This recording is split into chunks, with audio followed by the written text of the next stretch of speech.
முன்னெல்லாம் வந்து என்ன முக்தார் வந்து ஏதாச்சும் ஒன்று பேசுவார். சர்ச்சையான பேச்சுக்கள்லாம் ரொம்ப குறைஞ்சு போச்சு இங்க. அது களவாணித்தனம்ல. களவாணித்தனம்ல அதான் பண்ணுவார் மாப்பிள்ள. நீங்க கண்டிச்சிருக்கீங்களா மாப்பிள்ளைய? நிறைய திட்டம் தானே செய்றேன். போனா தூக்கம் போயின்னு எத்தனை தடவை சொல்லியிருக்கேன், சேனல்லே சொல்லியிருக்கேன். அதெல்லாம் கட் பண்ணிடுவான். அன்றைக்கு அங்கே ஓட்டை போட்டு போட்டு இப்போ வந்து நீலி கண்ணீர் வடிக்கிறாரு.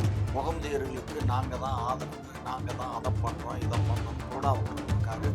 எவன் பொண்டாட்டி எவனோட போனாலும் லெவைக்கு 10 பணம்மா.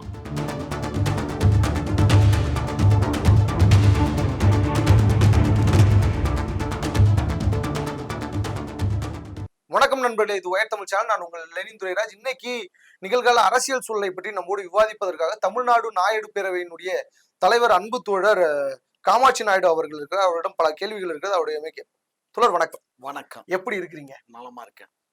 சமீப காலமா உங்களுடைய பேட்டிகள்லாம் ரொம்ப குறைஞ்சு போச்சு. காரணம் என்ன? ஏன் வெளியில எங்கேயும் பேட்டிகள்லாம் பெருசா முன்னெல்லாம் வந்து என்ன முக்தார் வந்து ஏதாச்சும் ஒன்று பேசுவார். சர்ச்சையான பேச்சுகள்லாம் ரொம்ப குறைஞ்சு போச்சு. ஐயா இல்ல முத்தாருக்கு வந்து இப்ப நான் பேட்டி கொடுக்கல. ஏன்? இல்ல அவரு 3 மணி நேரம் 4 மணி நேரம் எடுக்கிறாரு. சரி. கடைசியில அவருக்கு தேவையான கண்டென்ட் மட்டும் வெட்டி எடுத்து நம்மகிட்ட சாதாரணமா பேசுற பேச்ச அவர் அதுல போட்டு நம்மள ஜகா வாங்குறாரு. இப்ப இவ்வளவு நேரம் நம்ம பேசிட்டு இருந்தோம்னு வச்சுக்கோங்களேன், அதை அப்படியே ரெக்கார்ட் பண்ணி அதை எடுத்து. ஆமா, அப்படியே போடணும். நீங்க முன்னாடி என்ன பேசுறோமோ அதானே போடணும். சேனல்ல உட்காந்து என்ன பேட்டி கொடுக்குறோமோ அதைத்தான் அதுல இருந்து கட் பண்ணி போட்டா பத்தல. சரி. இது ஆஃப் த ரெக்கார்டுங்கிற மாதிரி பேசிவிட்டு அதை எடுத்து போட்டாக்க அது களவாணித்தனம்ல. களவாணித்தனம்ல அதான் பண்ணுவார் மாப்பிள்ள. நீங்க கண்டிச்சிருக்கீங்களா மாப்பிள்ளைய? நிறைய திட்டம் தானே செய்றேன். போடா துளுக்கப்பைன்னு எத்தனை தடவை சொல்லியிருக்கேன், சேனல்லே சொல்லியிருக்கேன். அதெல்லாம் கட் பண்ணிடுவான். அதெல்லாம் கட் பண்ணி தான் விடுவாரு. ஆமா. அப்ப வந்து உண்மையாவே இப்படி சொல்றீங்க நீங்க? ஏகப்பட்டது அதான் சொல்றேன். மினிமம் 3 hours 4 hours எல்லாம் எடுத்த காலம் உண்டு. 40 minutes 30 minutes போடுறதுக்கு அவ்வளவு நேரம் எடுப்பாரு. நீங்க அந்த காணொலிகளை பாத்திருக்கீங்களா? சத்தியம் டிவி வெளியிட்டு இருக்கக்கூடிய அந்த காணொலிகள் எல்லாம் பாத்திருக்கீங்களா நீங்க? அதாவது நீங்க பேசுறது எல்லாத்தையுமே வந்து இவர் தான் அதிகமா பேசிட்டு இருப்பாரு. அந்த இடத்துல நீங்க கம்மியா பேசுவீங்க, திணறுவீங்க, இல்ல முன்னுக்கு பின் முரணா பதில் சொல்லிட்டே இருப்பீங்க. சொல்றேன். அவர் பூராத்தையும் நான் பேசுறதெல்லாம் விட்டுட்டு எது நான் திணறனோ, எது நான் கான்ட்ரவர்சியலா பேசுறனோ அதை மாத்திரம் தான் போடுவார். அது அவங்களுடைய பாணி. ஆமா. இன்னொன்னு எனக்கு மட்டும் இல்ல, எல்லாருக்குமே அப்படிதான். எல்லாத்துக்கும் அப்படித்தானே பண்றாரு. யாருக்குமே மேக்சிமம் முத்தாருக்கு வந்து இன்டர்வியூ கொடுக்க யாரு விரும்புறா சொல்லுங்க? அவருக்கு இன்டர்வியூ கொடுக்கணும்னா அவர் வந்து மேடையில ஏறி சத்தம் போடுதாரு. இந்த மாதிரி வந்து என்ன பார்த்து பயப்படுறாங்க, வைக்குதாங்க அப்படின்ற மாதிரி வந்து பயப்படுறாருன்னா இந்த மாதிரி திருட்டுத்தனம் பண்ணா. அதாவது நமக்கு வந்து ஒரு ஒழுக்கமா இருக்கணும். ஒழுக்கம் இல்லைனாக்க என்ன பண்ண முடியும் சொல்லுங்க? சரி, எதுக்கு நீங்க இப்ப இதை போய் கான்ட்ரவர்சியில எடுத்துட்டு இதை எதுக்கு போட போறீங்க? அவர் மாப்பிள்ள வந்து எப்படி பண்ணாலும் என் மாப்பிள்ள தான், அதை பத்தி ஒண்ணும் இல்லை, நீங்க போலாம். என்ன இருந்தாலும் இஸ்லாமியர்கள் நம்ம மாப்பிள்ள தான். ஆமா ஆமா. இப்ப சமீபத்துல சிஏஏ அந்த சட்டத்தை வந்து அமுல்படுத்துவதற்கான எல்லா வேலைகளையும் செய்து விட்டார்கள். இன்னைக்கு இந்தியா முழுவதும் இஸ்லாமியர்கள் ஒரு பதட்ட சூழல்ல இருக்கிறாங்க. உலகத்தில் மிகப்பெரிய ஜனநாயக நாடு இந்தியா. இந்த இந்தியாவுல எல்லோருக்கும் எல்லா உரிமைகளும் இருக்கு. இந்திய அரசியலமைப்பு சட்டம் எல்லோருக்கும் எல்லா உரிமையும் வந்து கொடுத்துருக்குது. ஆனா இன்னைக்கு பாரதிய ஜனதா கட்சி கொண்டுட்டு வந்திருக்கக்கூடிய இந்த சிஏஏவை நீங்க எப்படி பாக்குறீங்க? எப்படி பாக்குறீங்கன்னா, முட்டாள்தனமான வேலை அது. 2019 அவங்க கொண்டு வரும்போதே அதுக்கு கடுமையான எதிர்ப்பு தெரிவித்தோம். உண்ணாவிரதம்லாம் உட்காந்தோம், ஊர்வலம் போனோம், எல்லாம் மறியல்லாம் பண்ணணும். அவன் டெல்லியில் அவனுக்கு மெஜாரிட்டி இருக்கு.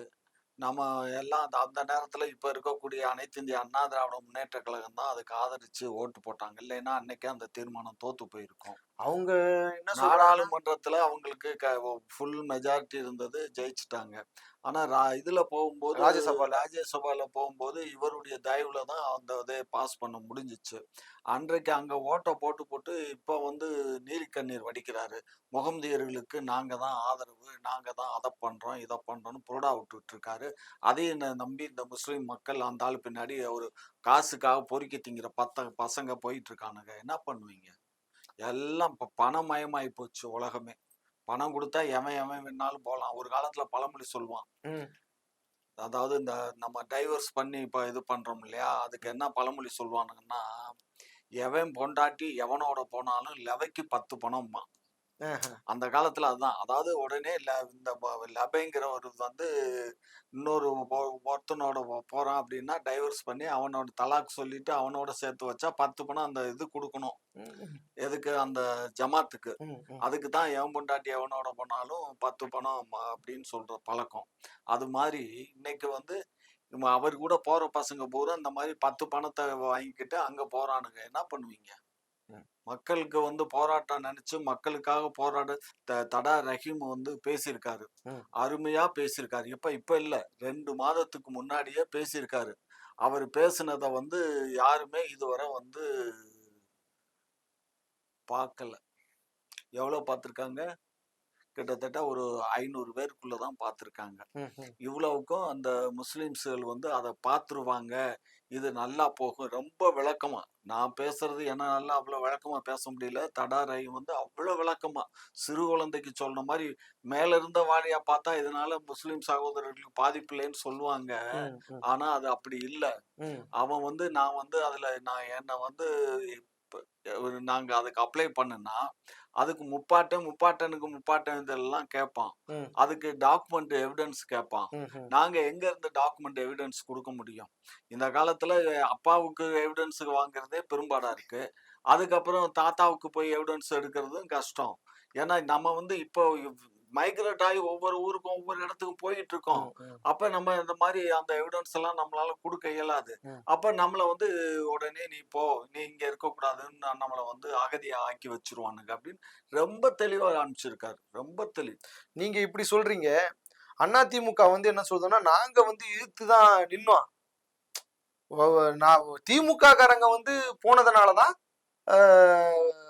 சிஏஏ வந்து நிறைவேறிடுச்சு ராஜ்யசபால. ஏன் சார் ராஜ்யசபால நாங்க என்ன பண்ணோம்? நாங்க இருந்திருந்தா இவன் ஓட்டு போட்டா தானே சார். நாங்க ராஜ்யசபால இருந்து போல, வெளியில பார்லிமெண்ட்ல இருந்தா வெளிநாடு பண்ணோம். ராஜ்யசபால உட்கார்ந்து இருந்தோம். ராஜ்யசபால இவங்க ஓட்டு போட்டதுனாலதான் அதை ஜெயிச்சிச்சு. இவங்க ஓட்டு போடாம இருந்திருந்தா ஜெயிச்சிருக்க முடியாது. 11 பேர் அவங்க. அதான் சொல்றேன், அவங்களுடைய ஓட்டு தான் மொத்தம். அதுக்கு தேவைப்பட்ட ஓட்டு 12 ஓட்டு என்னமோ தான். அதுல இவரு ஒருத்தர் போட்டார். யாரு? அன்புமணி ராமதாஸ் போட்டார்.